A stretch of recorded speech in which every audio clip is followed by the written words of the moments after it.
আজকে আমার মাথায় কি এমন ভূত চাপলো যে আমি ডিমের তরকারিতে কচু দিয়ে দিলাম।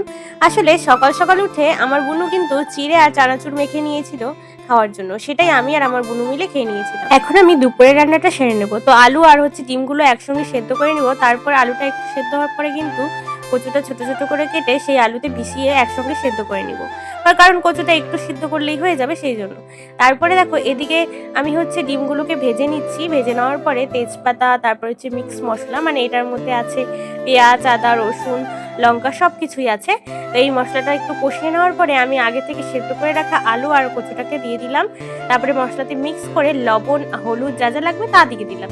দিয়ে দেওয়ার পরে ঝোল অ্যাড করে ভেজে রাখা ডিমটাও দিয়ে দিলাম। ডিমটা আমি একটু কেটে নিয়েছিলাম যাতে ঝোলটা একটু মিশে যায় ঝোলটার সঙ্গে, সেই জন্য। তারপরে পাটের পকোড়া, মানে পাট পাতার পকোড়া বানিয়েছিলাম, আমার বাবার কিন্তু এটা খুব পছন্দ।